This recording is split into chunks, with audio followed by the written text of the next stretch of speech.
Hi, and welcome to Something to Talk About. I'm Linda McNamee, and for the next hour, as you saw in our introduction, we're going to learn all about Made in Burlington. So with the holiday season coming up, here's a secret gem that's not going to be a secret too much longer. So before you meet my wonderful guest for this evening, I want to take care of a few housekeeping rules. Happy Thanksgiving to everyone. We are not live right now. We are in preparation for the Thanksgiving holiday and long weekend. So you will not be able to call us this evening, but if you would like to, you can always email me at talk@bcattv.org. If you have a question for a suggestion for a future topic, or a question for our wonderful guest, or a question for myself, feel free to check that out. We are virtual this evening. COVID is still alive and well. And because I have been in close contact, we are taking all of our safety precautions and we are going remote this evening. So I want to thank Chris Flaherty, who is the staff member and sole crew member for this evening, to make sure that everything goes smoothly and everyone stays safe and healthy. So no daddy date night because I'm home. And now I would like to introduce my wonderful guest for this evening. We have Lorena Smith, whom you may have seen on B News or around town. She is the founder of the originally Facebook group Made in Burlington, and now the real brick and mortar storefront. Welcome. Hello, thank you for having me. So thank you for rearranging your schedule. I know we were supposed to be in the studio tonight. I appreciate your flexibility. That is fine. Lets me be home with my kids, so that works. Gotta love modern technology. Now, I always like to begin by letting both myself and my audience learn a little bit more about your background. So can you share with us a little bit about where you grew up, how you came to Burlington, and what made you interested in becoming a crafter or artist? Okay. So I grew up in Quincy, not very close to here, but Massachusetts, so you know, still Massachusetts, exactly. And I have been a resident of Burlington for 6 years now. And one of my favorite little stories about the fact that I grew up in Quincy and moved here is my old boss from my high school job in Quincy lives across the street from me now. So, you know, it's small world. You never know who's going to be your neighbor, but it's really great because I loved her when we were working together in high school. So, but I have been in Burlington for 6 years now. As far as crafting, I feel like crafting has always been a part of my life. My mother, when I was growing up, belonged to a group of friends who they were called the craft group. And every week they would get together once a week at everybody's houses and they would do crafts. And I used to love when they would come to my house. Because, you know, they always have really good snacks and stuff that I could munch on, but always to see what they were all working on. And, you know, sometimes they did a group project where everybody was doing the same thing or just brought what they were working on. So, you know, and they still get together to this day. My mother actually has stuff in the shop. One of her other members of the craft group has something in the shop. So, you know, they're still crafting. Many years later, I'm not going to admit how many years ago that was, but just a few.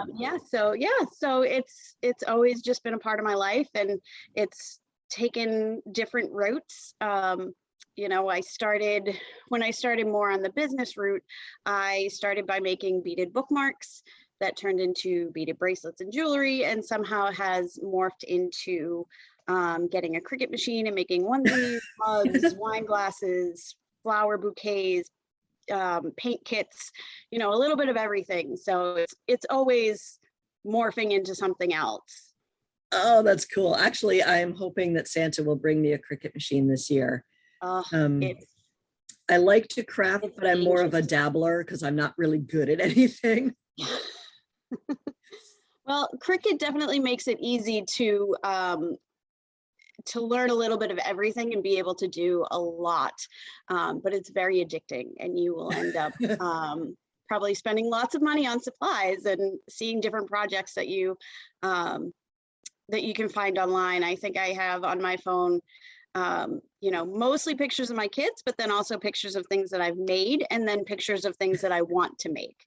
So you'll need a whole album of things that you see and you're like, oh my gosh, I can totally make that now. I can do that. It's dangerous. Yeah, I finally accidentally went down the Pinterest rabbit hole, and Yes. it hasn't been the same since. Yeah. So yeah. I definitely have little Pinterest projects. I remember seeing like one of those little memes about how why buy something for $1.57 when you can spend $90 on craft supplies and make it yourself. Story of my life. Yeah, exactly. So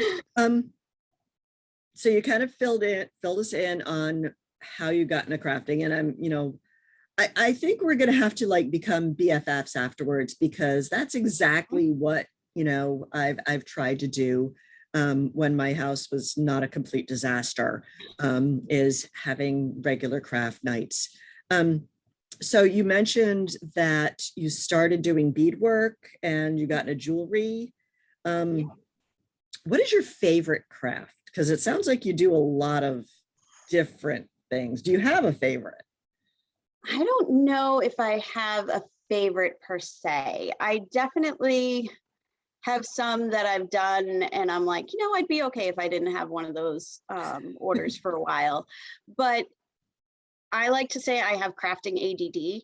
So I think that if I only focused on one thing, I would get bored and it might not last as long. Whereas, I get a little bit of everything. So I get a taste, and then, I might not feel like making that for a while. So then I can move on to something else. But as far as my favorite thing, I really don't know.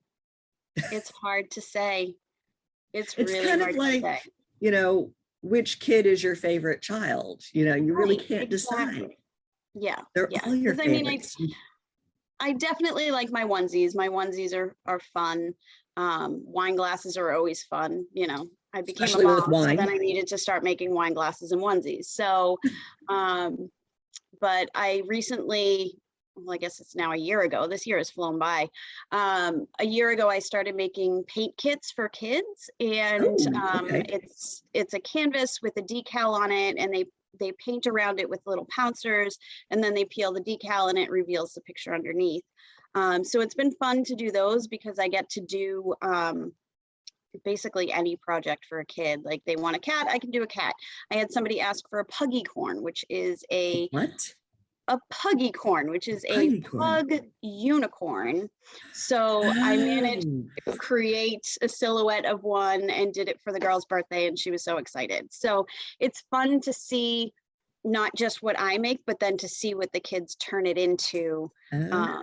It's easy enough for my 2-year-old to do it, but then, the high school kids get into blending and, being a lot more artistic with it. So it's really neat to see the different levels and how much they love them. So it's fun. Neat. So we talked about Pinterest and just, seeing stuff online. And, I love going to craft fairs. One, because they're really fun, but then two, I get a lot of ideas going, ooh, I could do that, but I can do this to it instead. So where do you get a lot of your ideas? Are they all like online? Do you just imagine this stuff? Or, like those paint kits, where did you come up with that idea? Pinterest, of course. I do get a lot of ideas from Pinterest, Etsy, but then I like to kind of spin it, make it my own. The original paint kit that I saw was just a heart. They taped a heart to a canvas and then used I think it was like a cotton swab to paint around it and did that. But it was just a heart with colors around it.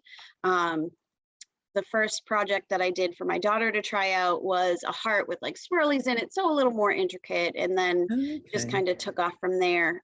So I like seeing projects, but then being able to put my own spin on it. Enhance it. Well, that's cool, but it could be better if. Right, exactly.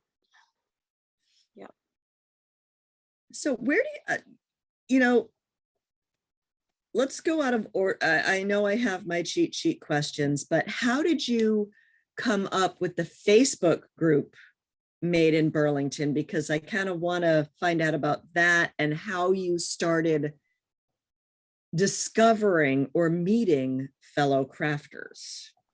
Yes. So you had mentioned that you really like craft fairs. Well, I do too.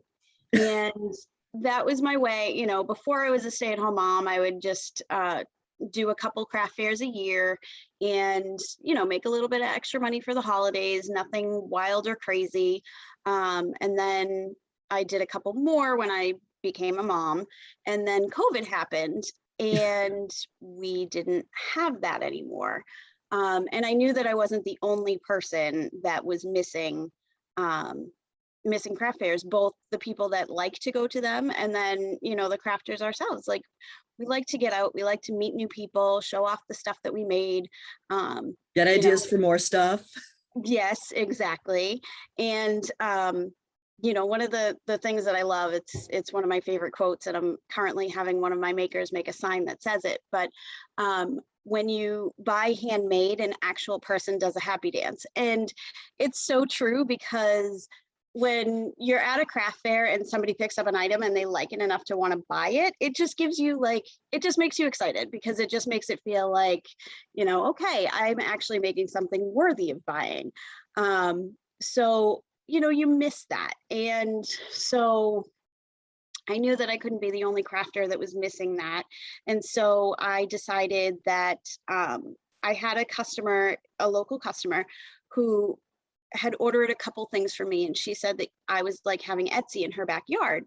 And so I was like, that. you know, that's so true, because there's so many people that want to buy handmade, and so they go on Etsy not even realizing that they're ordering from somebody in California when there's somebody in Burlington that makes the same thing and can save on shipping and extra fees and things like that.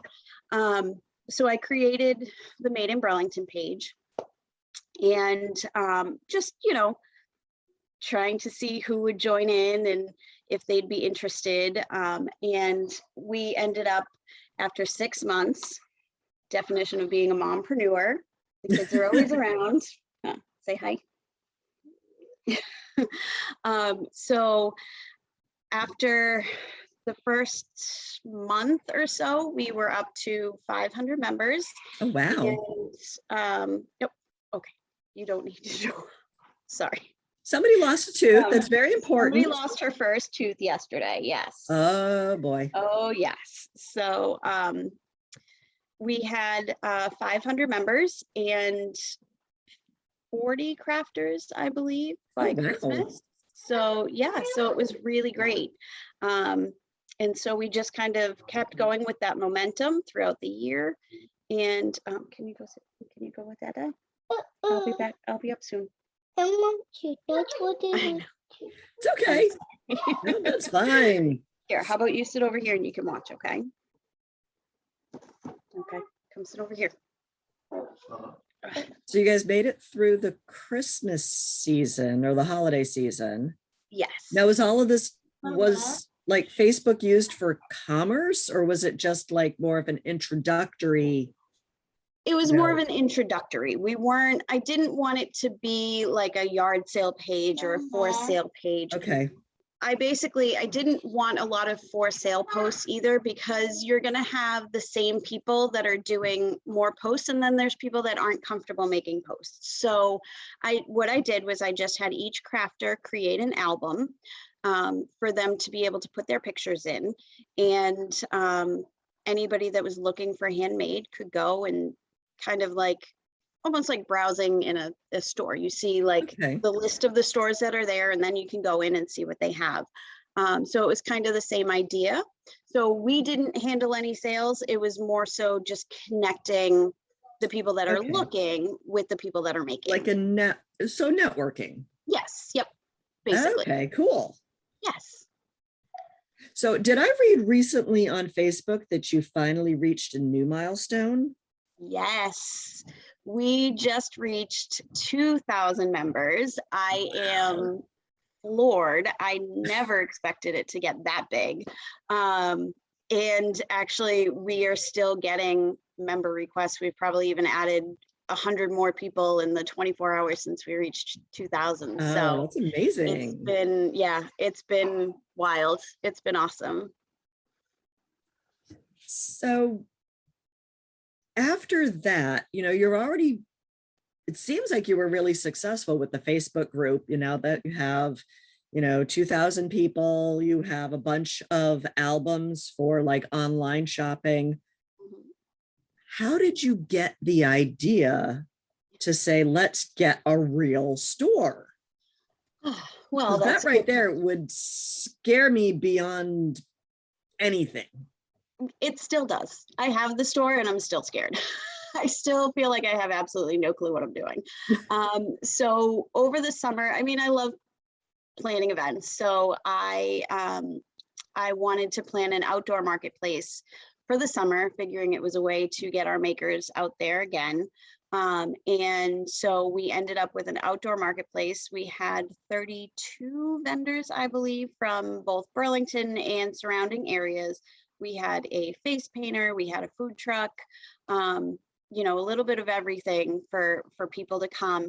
And I was just hoping that people would show up, and it was busy the entire time.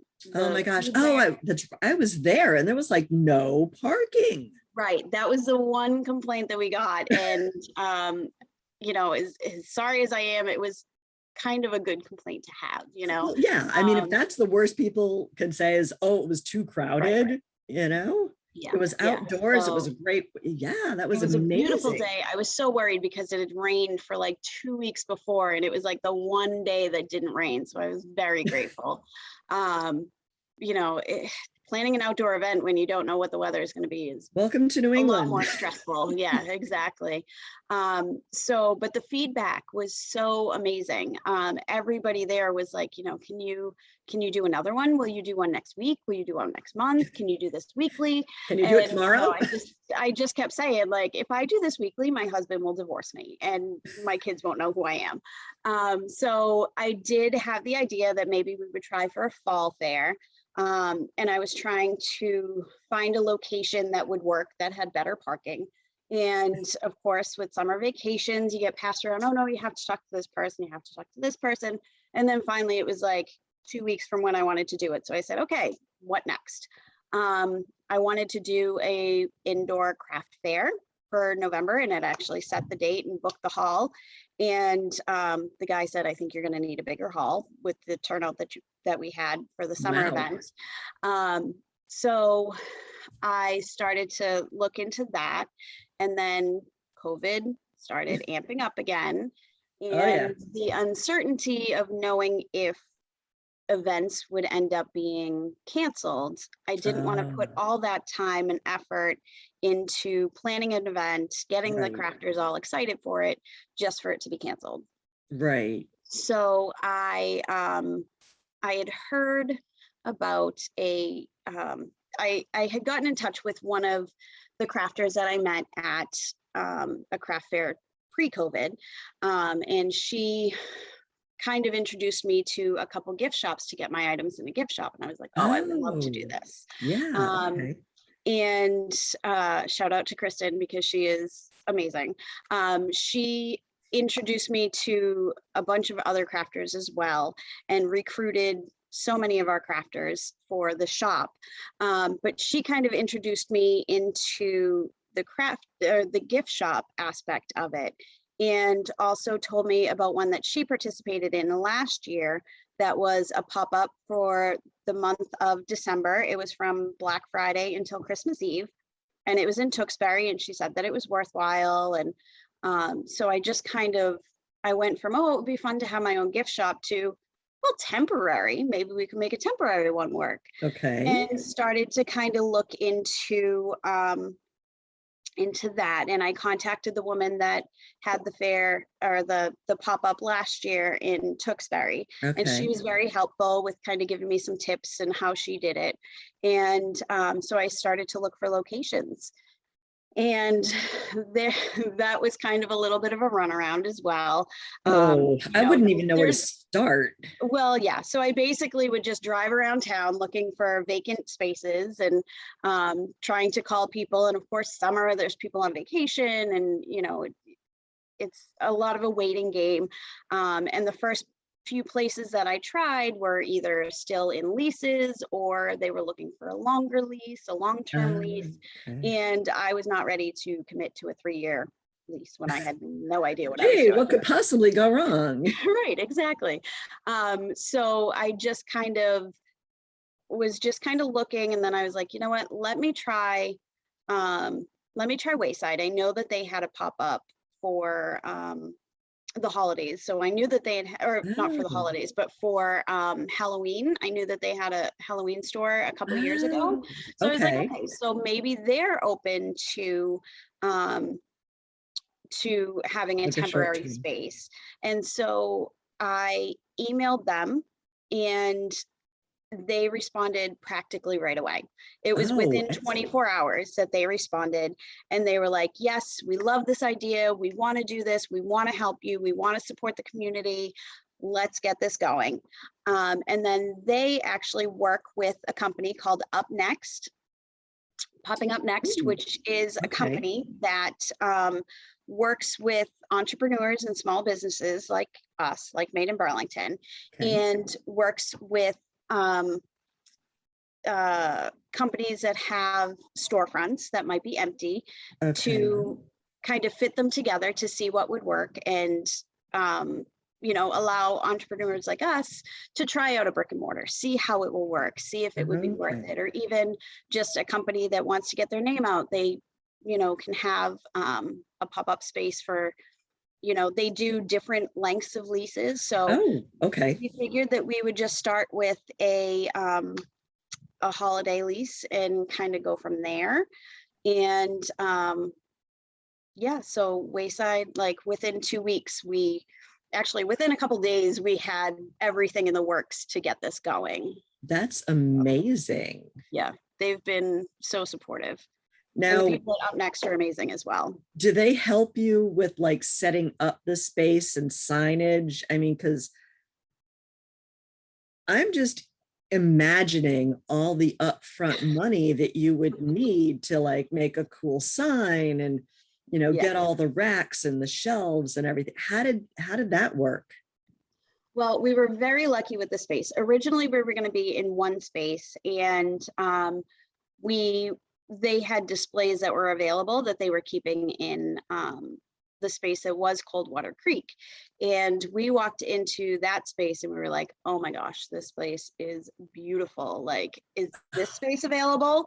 And the guy that works over there was like, I don't know, let me see. And within 24 hours, we had moved into that beautiful space. Oh, wow. Oh my gosh, it's so beautiful. So we definitely lucked out with the space, because Okay, so it was kind all of the walk-in already shelves were there. there.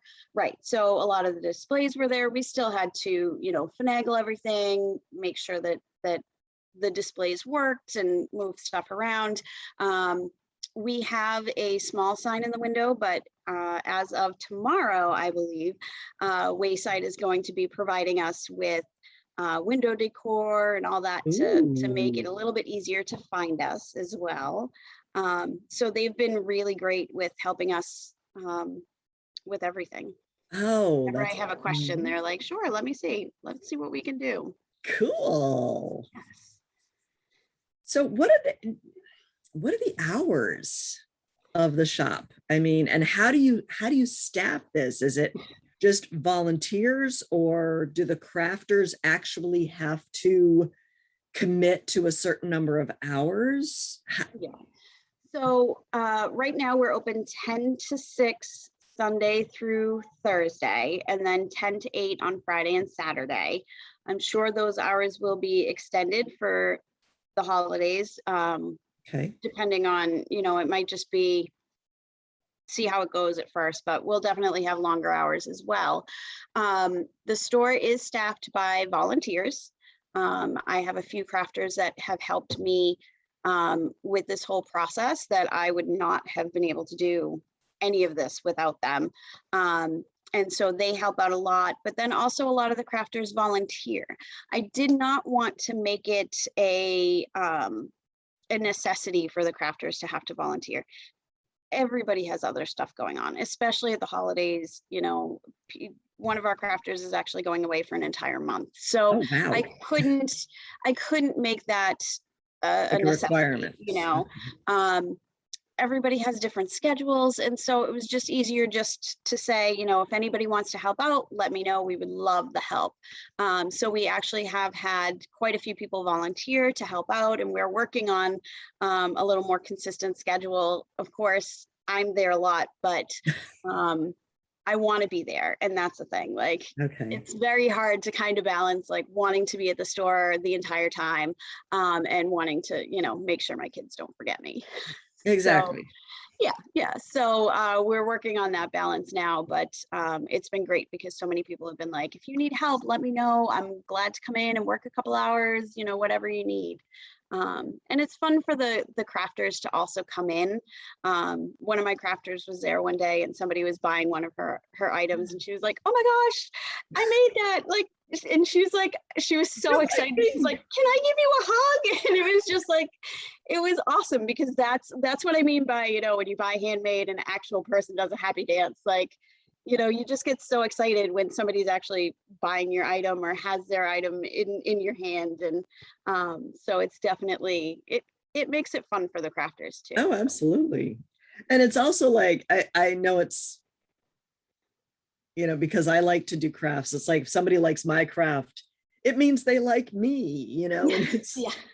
I know it's not quite like that, but that's, you know, sometimes that's how you might You feel a little more accepted, a little more validated. Exactly. Validation. Yeah. So inventory, how do, you know, how do crafters keep up with that inventory, you know, especially if some stuff's special ordered because it's custom made versus how is all of that figured out? Or is it still being figured out? Right. Yeah. So we have actually had to have a few crafters after 2 days of being open. We actually had to have a couple crafters restock some of their items just so that we would have them for the grand opening, which was amazing. Like and the crafters get excited when their stuff sells. We send them a sales report of what they sold each week so that they know what they might have to have in stock. They often check in with me to see like how their stock is going, if they need to bring anything else, if I have any suggestions, if people are asking for certain items, then I usually can contact one of the makers and let them know like, oh, hey, somebody likes this, but they want a different version. That's the great thing about handmade and local is if somebody comes into the shop, sees something they like, but wants to customize it or get something slightly different colors or something, we can contact the crafters and they're more than happy to get that going. So we do have inventory coming in just about daily. Oh, wow. We have new stuff that's going out. And when it comes in, it doesn't necessarily go right out onto the floor. We got to make sure that it's in the system first. But usually within a couple days, you might see a post on Facebook that says, hey, come see this. Might be a day or two before you actually see it on the floor. But we work on trying to get it out as quickly as possible and make sure that, you know, there's no empty spaces on the floor as well. Cool. Yeah. There's always new stuff. How would a crafter become part of this co-op? It's almost like a co-op thing. Kind of. I guess I don't totally understand the whole co-op thing, but and I'm not sure either. That's probably why I'm using the word incorrectly. Yeah, I'm not sure. Is it too late for somebody to participate in Made in Burlington as a crafter? Not necessarily. So it all depends on what they make and if we already have a similar version in the store. We actually had a new person join the shop today. And, you know, we have a lot of different categories in there and like we do have quite a few, say we have a few jewelry people, but it's all different styles. So, Okay. depending on what the style is, we may still accept somebody that sells jewelry, but it all depends on how similar it is to Okay. what's out there. So the person that came in today sells jewelry, but it is completely different from any of the other jewelry that we have. So, we want to make sure that we're fair to the crafters Okay. that are there, but I hate to tell somebody no and deny them the opportunity that we've been able to have. Cool. So what are, so if somebody were to approach you, do you have like parameters saying this is allowed, this isn't allowed? Because sometimes, handmade is interpreted differently for different Mhm. people. And what are the guidelines? Do you have guidelines that exist before allowing somebody to promote their products in the Made in Burlington shop? Um, Guidelines to a point. We have certain guidelines within Wayside because of the other companies that are there. So we Okay. can't have the majority of our stuff be something that there's another store that sells that. Okay. But the good thing is we have a large space and we have lots of people. So we have a little bit of everything without stepping on the toes of another business that's in there. As far as the crafting parameters, it has to be handmade or developed in some way by the crafter themselves. I've Okay. had somebody that approached me who was selling handmade items, but they were handmade by somebody else who does not live in this country. And so Okay. I'm like, it has to be you.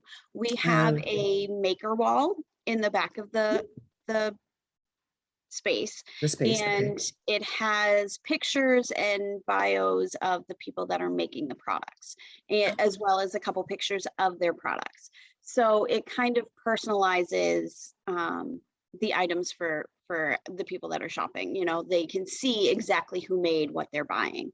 Oh, And neat. so if you can't have your picture with that, that's Right. kind of like, If you you can't know call yourself the crafter, Right. If you can't say that uh, you made it, then, or it's had not made in some Burlington. aspect of making it, yeah, then it's not quite made in Burlington. I mean, there's also, there's the fine line of, okay, well, I make onesies. Well, I don't make the actual onesie. I just put an embellishment on it. So I'm taking that product and making it something else. So, it's one of those, do I hand Okay. make my onesies from scratch? No. No. So it's definitely kind of just making sure that there's enough of the personalized aspect of it to consider it be handmade. Oh, okay. So we're talking, you were mentioning, the different crafters and having to add information to the inventory. How did you come up? What kind of coding system is there? Is it like a code, or is it, red tags for your products and blue tags for this person's? How did you develop something, and how does it work? There would be way too many colors to be able to to color code everything. We'd be getting to red, orange, green, orange. Um, we work with the Square system, and I have Diana Toothaker to thank for this. She's somebody that I recruited to help me. She's a crafter. I loved her ideas. I loved her style. We get along. Her parents live 2 doors down from me. So I had recruited her to help me, not realizing that she has a background in retail management. So it was How like a convenient. match made in heaven. It was like perfect.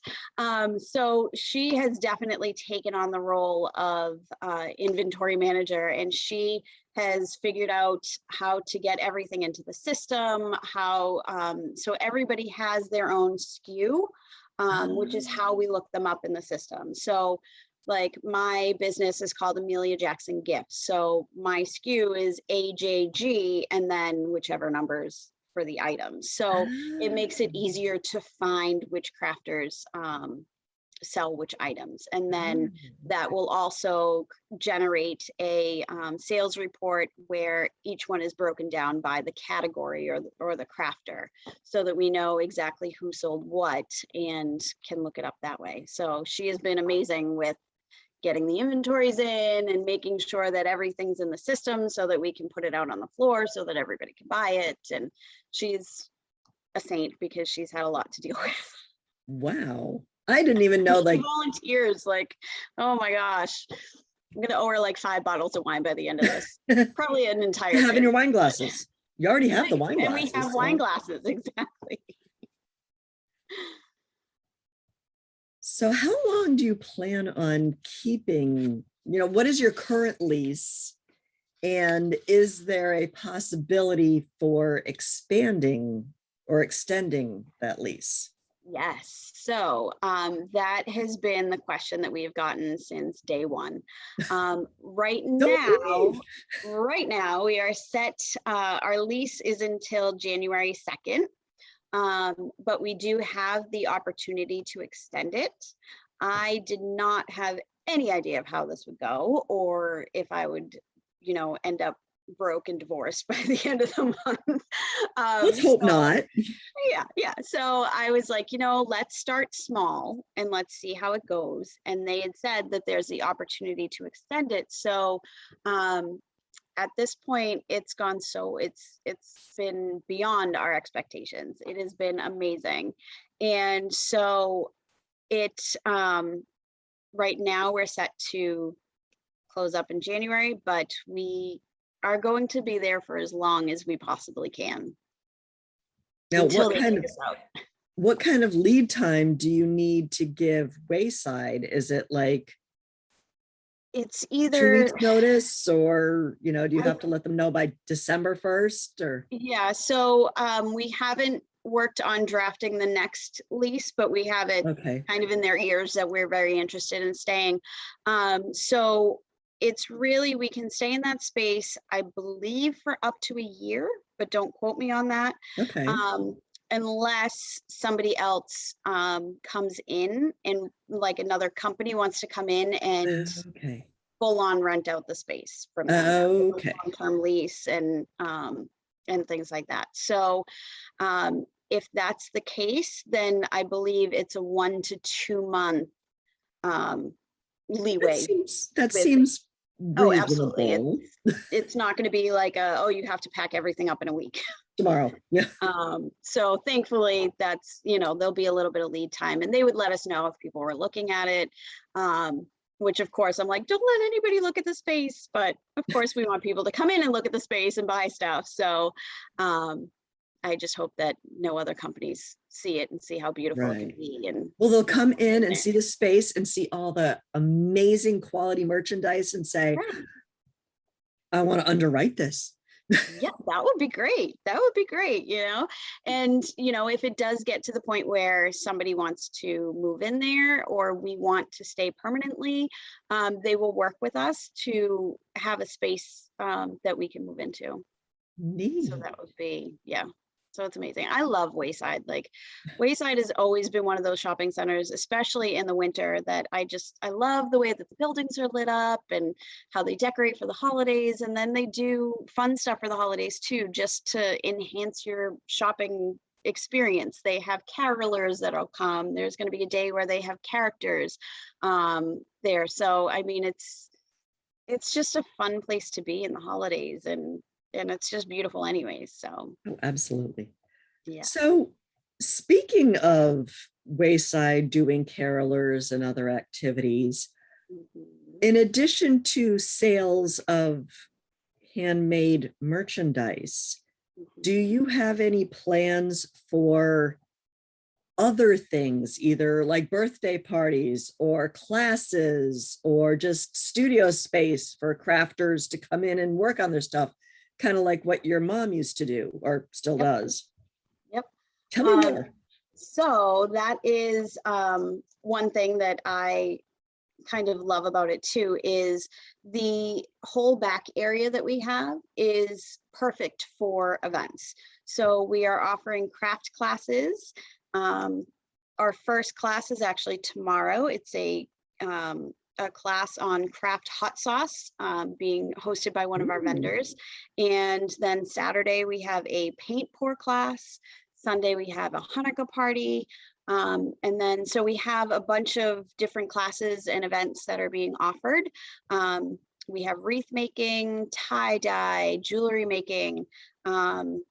We have just a lot of stuff in the works, but then we also have events that we're planning for the holidays. We're doing a tea party with Mrs. Claus, which is currently sold out, but we are adding another date. Oh, We wow. have a Polar Express pajama party coming up.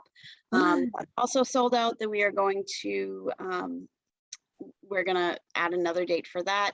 And we are in the process of finalizing the plans with Santa Claus. Yay. Oh, yes. So we'll have some events with Santa as well. We are open to birthday parties. It might be a little tough to get in, but if we stay open past January, then we will definitely be, as the mom of 2 winter babies and being a winter baby myself, I know how hard it is to try to plan a winter birthday. So to be able to plan birthday parties there with some crafts for the kids and whatnot would be fun to have as well. Because there doesn't, it's been a while since I've had really little kids, but it doesn't seem like there's a lot of options within Burlington for those themed birthday parties or those activity birthday parties. There's a lot in the area, but it doesn't seem like there's too much here. Yeah. So, and actually we also will have an area set up in the back. We currently have a table set up in the back for the kids. When they come in with their parents, they can go back to the table and color or do a little craft while their parents shop. And so we plan on adding some more DIY kid kits and adult kits for anybody that just wants to come in and grab a kit off the shelf and sit and do it with their kids because it's miserable outside and you don't want to be cooped up at home. So we are working on that. And it's not screen time. I want to get my paint kits out there, but it's been a little busy. So I literally just added a couple of the things that I made to the floor for the first time today, and we've been open for 3 weeks. So. Wow. Yeah, so it's been all about getting the crafters stuff out there. Excellent. Well, you're a crafter. Well, yes. Equal opportunity here. So I do get excited when people buy my items too. With the storefront, which I'm glad, I'm so excited that it is so successful. Going back to your roots on Facebook, that whole Facebook Made in Burlington group was a networking to introduce the crafters to interested parties. Is there still that online component? And is there plans for expanding an online component? So both. So right now, the original Made in Burlington Facebook page is still open for Burlington crafters. I did not say we're opening a store now. If you're not participating in the store, you can't participate in the page. I didn't want to do that because that's not fair to the people that got involved in the first place. So Burlington crafters still have their albums on there, and I'm not even allowing, the Made in Burlington crafters that are in the store but not from Burlington, I'm still allowing them to post their items on the page because it's their store, but I'm not creating the albums for them at the moment. I'm still keeping that to the rule of Burlington people only. So that may evolve. If the store closes, I still want to give the opportunity to the vendors that have trusted me to sell their items. They're taking a leap of faith just like me. I have no idea. And that's the thing, like I can just try my best to get people into the store. I can't control what they buy. So they're trusting me to get the people in the store. to sell their items. And so Okay. that's obviously, that means a lot to me, that they are trusting me like that. So I would probably allow them to join the Made in Burlington page after that. We did create, for that reason, we did create a separate Facebook page, which is, a separate non-Facebook page, just a flat out web page, Okay. madeinburlington.com. And that's where you can find out, that is specifically for the store. Okay. So that's where we sell the tickets to our events. It's where we have our event calendar. It's where we have information about the store only, and it's not connected to the Facebook page. I mean, okay. you can still, it has Well, a connection to the Facebook page with the okay. pictures that come on there, but it is a completely separate entity. So yeah, it can get confusing because I had a Made in Burlington, I had a Made in Burlington Facebook page, and then I had the marketplace page for the summer, and then I have a Made in Burlington makers page for the Burlington crafters that were on there first. So I'm like, I can't create another Made in Burlington shop page. Like we got to draw the line somewhere. So that's why we just went, okay, madeinburlington.com. We're running with it. Cool. Excellent. Yes. With everything that you've done over the past year, you've gained a lot of experience. You've gained a lot of knowledge. You are still married, so that's a good thing. Plan on keeping it that way. What, if anything, if you were to start this entire process over again, what would you change? Oh, boy. Either good or bad. Yeah, what would I change? I would come up with ideas with giving myself more time to implement them, probably. I would have come up with this idea last year, so I had a year to figure it all out. Time is a big thing. But so far it's been great. I can't really think of anything that I would change, because I like the process that it's taken. It started with the Facebook page, it grew to an outdoor event, and just kind of kept the momentum going. And, where time was of the essence, at one point my husband did say, you keep worrying about hearing back from people, and what if you just take this idea, research it more, and do it next year, and kind of give yourself a break this year. And I kind of said, well, we have the momentum going, and who knows what next year is going to bring. I mean, who knows what tomorrow is going to bring in this world right now. So I kind of felt like you have to strike while the iron's hot and while the idea is there, and we're fresh in people's minds. And so then it just so happened that the news started saying things like, oh, there's supply chain issues, and your items are on a boat in the sea, and shipping times are going to be delayed, and they can't guarantee that things will be here from Christmas, and you need to shop local, shop handmade. And my husband went, okay, let's do this. So you're like, all right, finally, like this is the time to do it. So we just had to go with it. So speaking of, yes, the news just happens to be playing into your plan, coincidentally. I know. It's like we knew it was going to happen. Yeah, let's think of happier things to happen in the future. Okay, no more global pandemics. No. You mentioned earlier that the crafters are trusting you to bring the people in. Today's society and events that are going on in our world lend themselves to promoting the Made in Burlington shop. You are having these events which are bringing people in. How are you, yes, you have the Facebook group, which is great. You have an amazing story that B News recently did, and that's, playing locally. You've graciously given up an hour and a half of your time to come and hang out with me virtually. How else are you able to promote this storefront?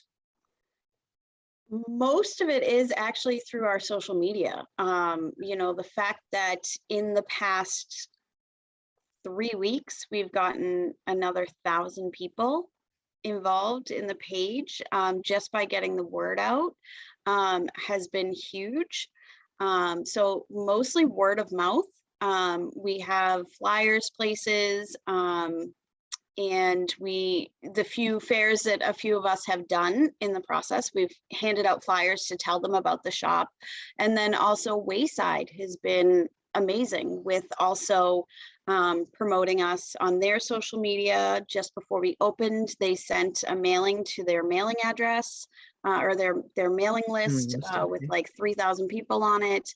And the crafters themselves, they have networks for themselves, Oh, never so even thought of also that. that also reaches far.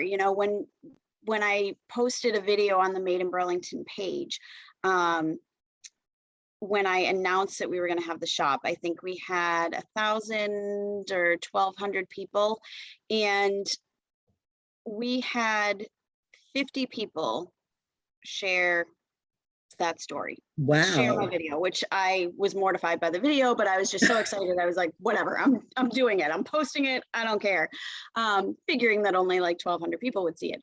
The stats that it was keeping track of was saying that 50 people shared it, and it reached over 7,000 people just Wow. through the networking of the crafters sharing it, and then their friends sharing it and stuff like And they that. tell And two so friends and so on. it's exactly, so it's really the word of mouth. I had a friend who's a crafter, and I invited her into the shop, and she had a lot of events going on and just didn't think that she could have the inventory, keep up with the inventory. And so she was going to pass. And then one of the other crafters was like, oh, you should get into it. And then she was talking to somebody that lives down south somewhere, Nashville or Kentucky or somewhere like that. I can't remember. And the person that she was talking to told her about the shop and that she should look into getting into it, because she had heard it from somebody from up here who had told her about it. So, I mean, the fact that there's people down there that have heard about us, I mean, just through word of mouth is just wow. crazy. It truly is a worldwide wow. Yes, it definitely is. Yep. So, Now, we only have a few minutes left, believe it or not, okay. but what advice would you give to a crafter who's thinking about branching out into the professional world instead of just doing it for fun? Because that seems to be a big step. It is a big step. And, it's always good to start small and just kind of see. Like, I don't suggest buying a Cricut, quitting your day job and hoping for the best. A lot of the crafters that are in the store do have full-time jobs. It is a hobby for them, and this is kind of the way that they're kind of testing the waters to see if it would work. Doing craft fairs is definitely something that helps as well. Just kind of getting yourself out there, create a Facebook page, and just post your items and see what the feedback is. That's basically what I did. I started out with craft fairs, and then I branched out to a Facebook page, and now I own a gift shop, and I still don't know how that happened. I still, every day, I'm like, how did planning a one-day craft fair end up a 2-month gift shop, and now possibly a forever gift shop, which would be amazing. That would be cool. So, I mean, it just, you just kind of take a leap of faith and see where it brings you, and do what you love. Like, that's the amazing thing for me is, I'm a stay-at-home mom, or I was a stay-at-home mom, and, I wanted to build my small business to the point where I wouldn't have to go back to what I was doing before. I mean, I worked in the medical field, and I loved what I did, but I don't want to go back to running around like a chicken with my head cut off. So, Exactly. so I was trying to build my small business to something that I could still do while at home with the kids, and not have a schedule, be available for the kids. And then somehow I ended up with a gift shop that I'm at all the time, and have set hours. So I'm like, so much for not working a 9 to 5, but eventually it will get to the point where, tomorrow I'm taking the day off for the majority of the day to be with my kids. And so it's just finding the balance and making sure that if you're doing what you love, that it stays what you love. So making sure that there's still that balance is key. Excellent. Anything else that you want the audience to know about the Made in Burlington shop, some of the crafters, some of the events coming up? The floor is yours. If there is something that you want to see in the store, whether it's a product, an event, a whatever, let us know. We can, I had somebody that said, oh, you should get some of these in the store. And guess what? I found a vendor that sold those items, and now they're sold in the store. I can't remember exactly what it was at this point because I have a million things in my head. But let us know. This is your shop. Like, yes, it's my shop, but it's the community shop. And I want to give you what you want. And so let me know, and I'll try to do it. I will do my best. So let's recap those store hours again, just to make sure everybody knows. Yes. Where can we find you? So we are at Wayside Shopping Center, in between Lane Bryant and Green Tangerine. So when you come in, it's kind of to the right when you pull into the shopping center. Our hours currently are Sunday through Thursday, 10 a.m. to 6 p.m.